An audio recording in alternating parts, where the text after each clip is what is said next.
Pakinggan po natin ang mensahe ni Noble Minister of India Noble Navigating sa kanyang representative. Kanya po itong babasahin ng mga pakinggan po natin. Minister Mohamed Iqbal. Pati signal nawawala po, pero alhamdulillah, inshallah, sabar tayo. Pinutulan po tayo ng signal. Takbir!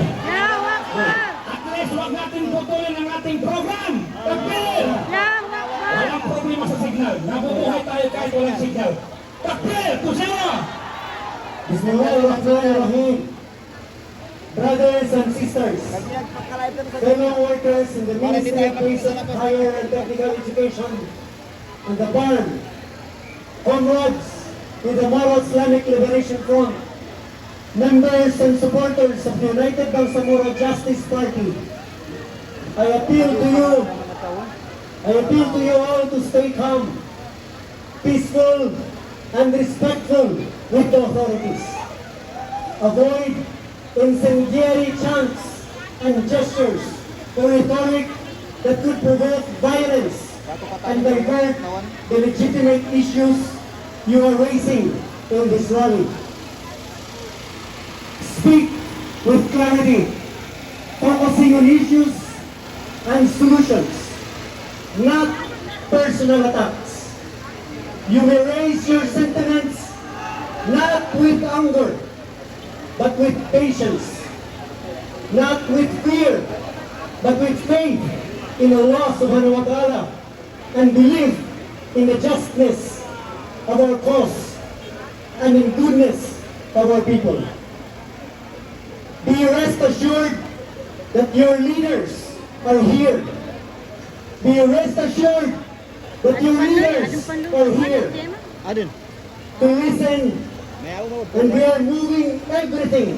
We are moving everything within our means to be able to preserve the unity of the MILF, protect the gains of the Bangsamoro peace process, and pursue moral governance in the BARN. I thank you all for your support. Let me emphasize what I have conveyed to the interim chief minister in regard to my tenure in the MHTE. Mohamed Iqbal officially wrote to interim chief minister Abdul Rauf Makakua, and this is quote, I respectfully decline to resign at this time. I wish to place on record that I do not consent to any interpretation of my silence or of any future action as constituting a constructive or deemed resignation. Resignation in the middle of this COA audit can be construed as an admission of guilt or an abandonment of duty.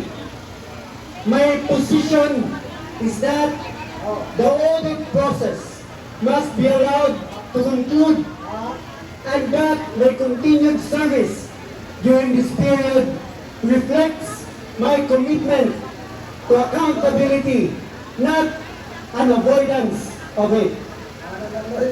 This is not about holding on to position or power. I have no desire to hold any further day as MDHT minister. When my services